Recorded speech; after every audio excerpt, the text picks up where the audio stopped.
warahmatullahi wabarakatuh. Alhamdulillahilladzi arsala rasulahu bil huda wa dinil haq liyudhiru 'alad dini kulli walau karihal musyrikun. Asyhadu an la ilaha illallah wahdahu la syarikalah al-malikul haqqul mubin wa asyhadu anna Muhammadan abduhu wa rasuluhul mab'usu rahmatan lil alamin. Allahumma sholli wa sallim ala nabiyil karim Muhammadin wa ala alihi wa ashabihi ajmain wa man tabi'ahum bi ihsani ila yaumiddin. Amma ba'd. Fa ya ibadallah usikum wa nafsi bitaqwallah ittaqullah haqqa tuqatih wa la tamutunna illa wa antum muslimun. Allahu akbar, Allahu akbar, Allahu akbar kabiro walhamdulillahi kasiro wa subhanallahi bukratan wa asila. La ilaha illallah wallahu akbar, Allahu akbar walillahil hamd. Jamaah yang dimuliakan Allah, syukur alhamdulillah kita panjatkan kepada Allah Subhanahu wa taala atas limpahan nikmatnya. Di pagi hari ini kita bisa melaksanakan sholat Idul Adha dengan harapan mendapatkan karunia Allah Subhanahu wa taala. Salawat dan salam tercurahkan kepada beliau Nabiullah Muhammad sallallahu alaihi wasallam. Hadirin para undangan Allah yang berbahagia, sepanjang hidup kita sudah berpuluh kali merayakan Idul Adha atau Hari Raya Kurban. Namun pertanyaan yang seharusnya menjadi renungan adalah, sudah sejauh mana kita menanam, memupuk, memelihara, serta mengekalkan nilai-nilai dan hikmah kurban dalam kehidupan sehari-hari. Betapa seringnya dilihat di dalam kehidupan masyarakat, Hari Raya Kurban diperingati dengan penuh gegap gempita. Hewan kurban disembelih, daging kurban dibagikan, takbir dan tahlil digaungkan memenuhi angkasa raya. Namun jiwa dan semangat kurban justru semakin lemah jauh dalam kehidupan masyarakat. Seringkali kita baru sekedar berkurban, seringkali kita baru kurban secara zahir, akan tetapi belum lagi memetik makna dan hikmat yang ada di dalam ibadah kurban itu sendiri. Sehingga kita bisa dapati dalam kehidupan bermasyarakat, banyak di antara pejabat kita yang selalu berkorban, akan tetapi masih mengorbankan kepentingan rakyat, kepentingan bangsa dan negara demi kepentingan pribadi dan golongan. Allahu akbar, Allahu akbar walillahil hamd. Kalau kita buka lipatan sejarah Islam, maka akan tersuat dalam sejarah kurban yang kita rayakan hari ini, dimulai oleh Nabiullah Muhammad, dimulai oleh Nabiullah Ibrahim alaihissalam, yang telah melakukan satu pengorbanan yang sangat besar dalam sejarah peradaban manusia. Qad kanat lakum uswatun hasanah fi Ibrahim walladzina ma'ahu. Sesungguhnya Ibrahim dan orang yang bersamanya adalah contoh tauladan untuk kamu. Hadirin jamaah yang dimuliakan oleh Allah, seperti kita ketahui bahwa Nabiullah Ibrahim setelah berpuluh tahun berdoa agar diberikan oleh Allah Subhanahu wa taala anak yang akan melanjutkan dakwah dan risalahnya, untuk disampaikan kepada umat manusia, namun tak kunjung datang, sehingga Ibrahim selalu melantunkan kata-kata dalam doanya, Rabbi habli minas solihin. Ya Tuhanku, berilah aku anak yang soleh. Setelah lama menunggu dengan penuh kesabaran, doa Ibrahim alaihissalam dikabulkan oleh Allah. Wabashirnahu bi ghulamin halim. Lalu kami berikan pada Ibrahim kabar gembira dengan akan lahirnya seorang anak yang bernama Ibrahim, Ismail, anak dari istri yang kedua yang diberi nama Ismail, seorang anak yang sehat, seorang anak yang cerdas. Kehadiran Ismail bagaikan hujan yang turun setelah kemarau berkepanjangan. Ismail menjadi penghibur duka dan pelipur lara bagi orang tuanya. Allahu Akbar, Allahu Akbar, walillahil hamd.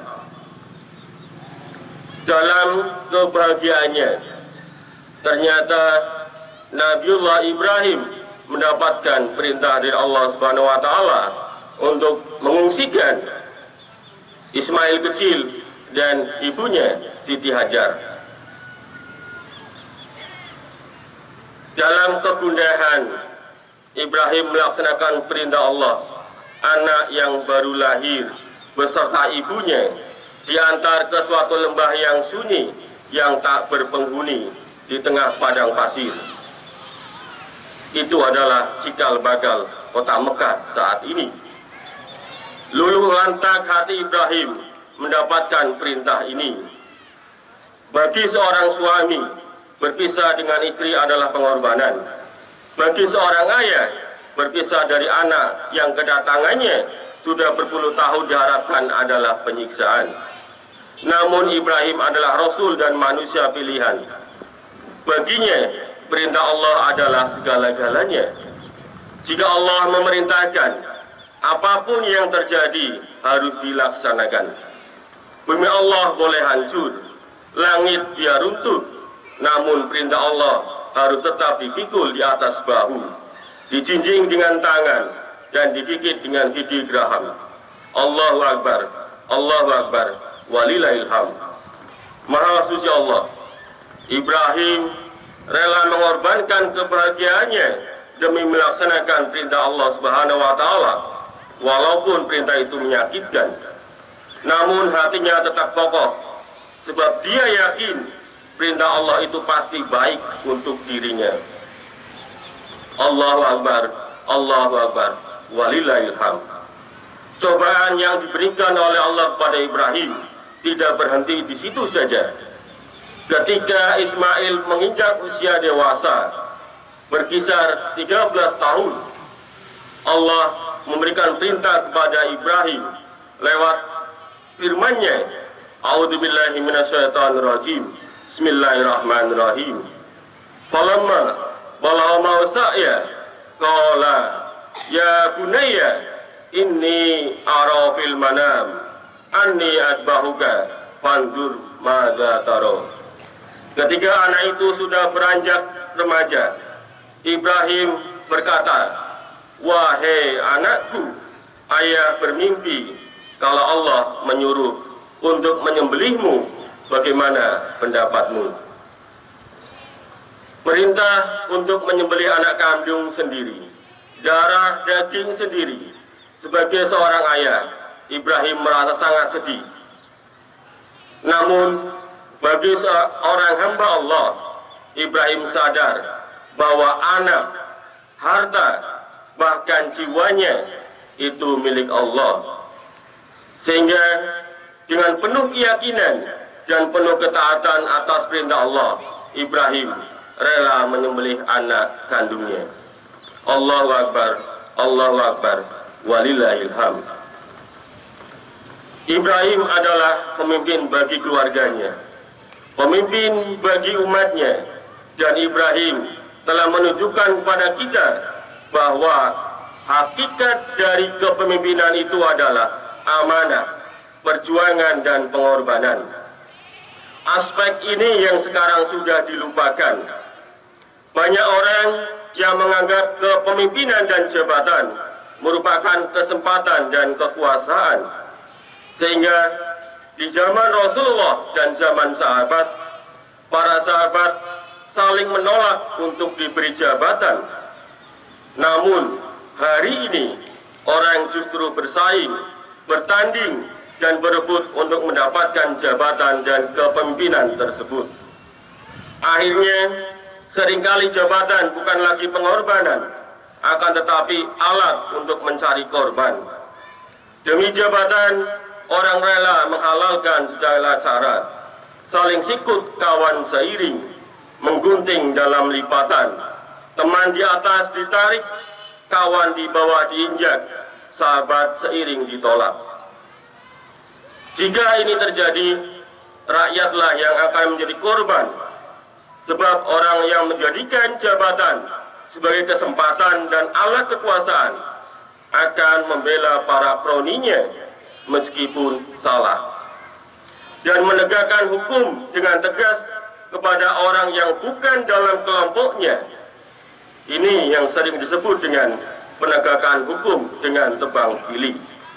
Mereka lupa kalau perbuatan ini akan menghancurkan bangsa dan negara, sebagaimana sabda Rasulullah sallallahu alaihi wasallam, "Innama ahlakal ladzina qablakum annahum kanu idza saraqa fihi musyarif taraqaw wa idza saraqa fihi mudhaif aqamu alaihim hadda." Sesungguhnya kehancuran umat terdahulu terjadi ketika pelaku kesalahan kelompok elit mereka tutupi. Namun jika yang melakukan kesalahan masyarakat biasa, maka mereka tegakkan hukum. Hadis riwayat Bukhari, Muslim, Tirmidzi, An-Nisa, An-Nasa, Abu Dawud, dan Ibnu Majah. Allahu Akbar, Allahu Akbar, walillahil hamd.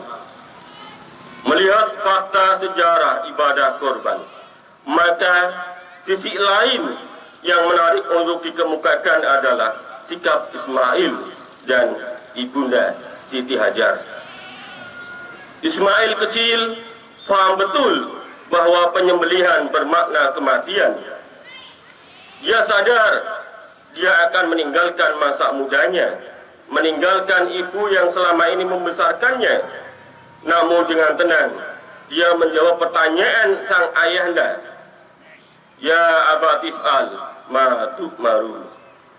Wahai ayahku, jangan sangsi, jangan ragu, lakukan apa yang diperintah Allah kepadamu. Allahu Akbar, Allahu Akbar, walillahil hamd. Apa yang terjadi pada Ismail, ketika kita bayangkan kalau Ismail itu ada pada hari ini, kalau Ismail itu adalah anak kita hari ini, apa yang dilakukannya bila kita sebagai orang tua akan menyembelihnya? Hampir pasti anak itu menolak, bahkan melawan, atau mereka mungkin menyembelih ayahnya sebelum disembelih. Jangankan berkorban untuk orang tua, terlalu banyak anak muda hari ini justru mengorbankan diri, mengorbankan orang tua dan bangsanya.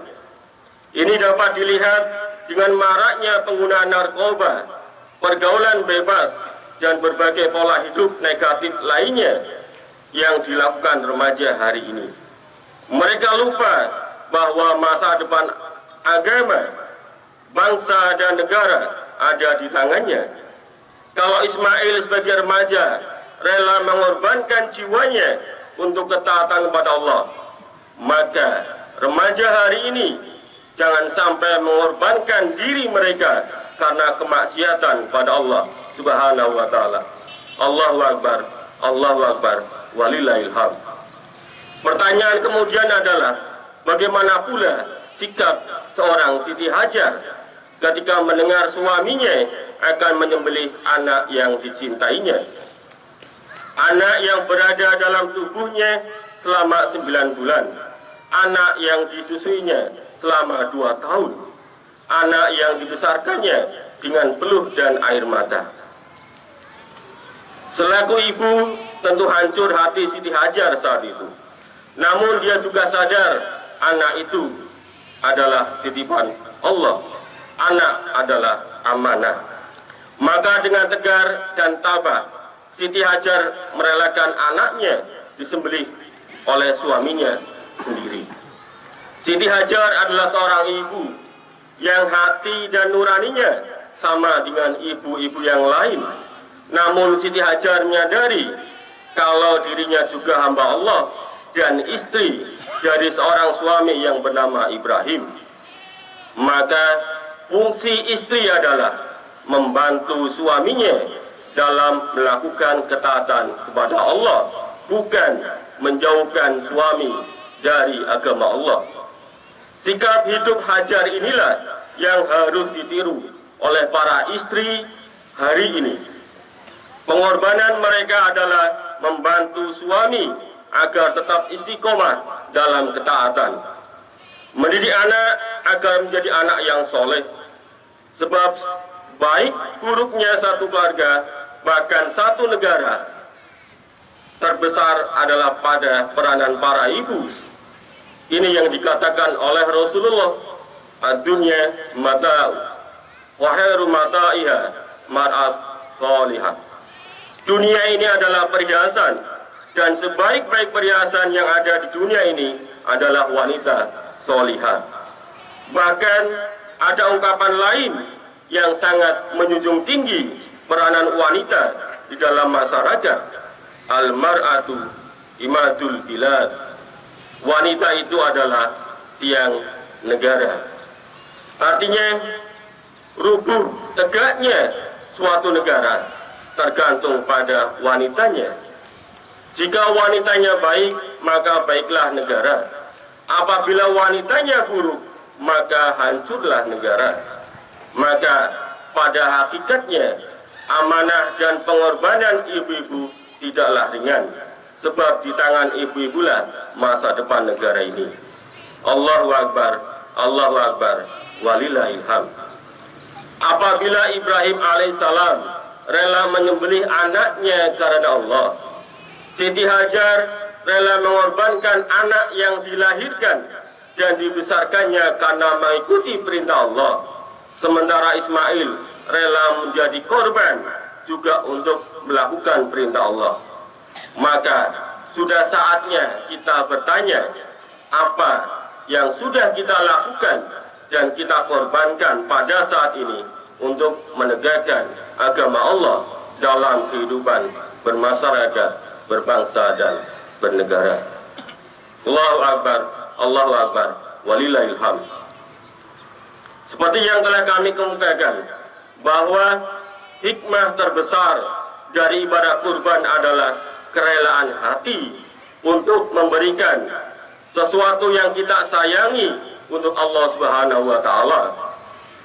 Hari ini pengorbanan yang kita lakukan tidaklah perlu menyembelih anak sendiri, akan tetapi cukup sederhana dengan melaksanakan ibadah kurban, menyembelih seekor kambing untuk seorang atau seekor sapi dan kerbau untuk 7 orang.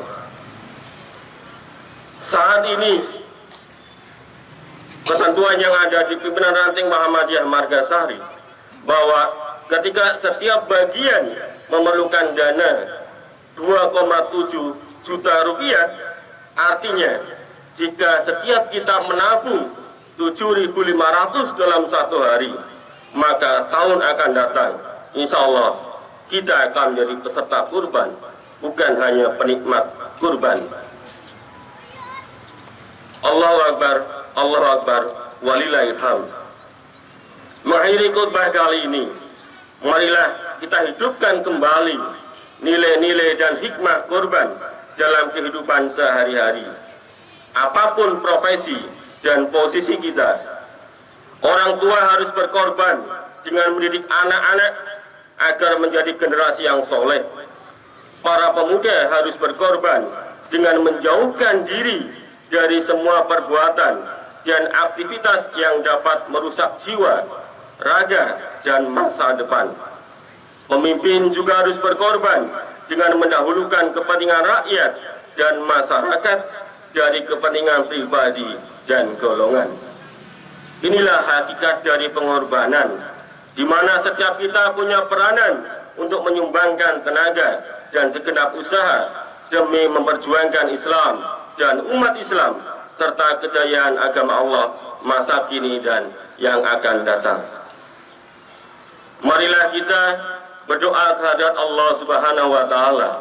Semoga Allah Subhanahu wa taala mengijabahi doa-doa kita semua. Amin. A'udzu billahi minasyaitonir rajim. Bismillahirrahmanirrahim. Alhamdulillahirabbil alamin. Hamdan yuafi ni'amah wa yukafi masidah. Ya Rabbana lakal hamdu kama yanbaghi li jalali wajhika wa azim sultanik. Allahumma sholli wa sallim ala rasulika wa ala nabiyyika Muhammadin wa ala alihi thayyibin wa ashabi muttaqin. Allahumma fir lil muslimina wal muslimat wal mu'minina wal mu'minat al ahya'i minhum wal anwat innaka sami'un qaribun mujibad da'wat faya qadiyal hajat. Rabbana dhalamna anfusana wa illam taghfir lana wa tarhamna lanakunanna minal khasirin. Rabbana hab lana min azwajina wa dzurriyyatina qurrata a'yun waj'alna lil muttaqina imama. Rabbana taqabbal minna salatana wa siyamana wa nusukana innaka antas samiul alim wa tub alaina innaka antat tawwabur rahim. Rabbana atina fid dunya hasanah wa fil akhirati hasanah wa qina adzabannar. Subhana rabbika rabbil izzati amma yasifun wa salamun alal mursalin walhamdulillahi rabbil alamin. Wassalamualaikum warahmatullahi wabarakatuh.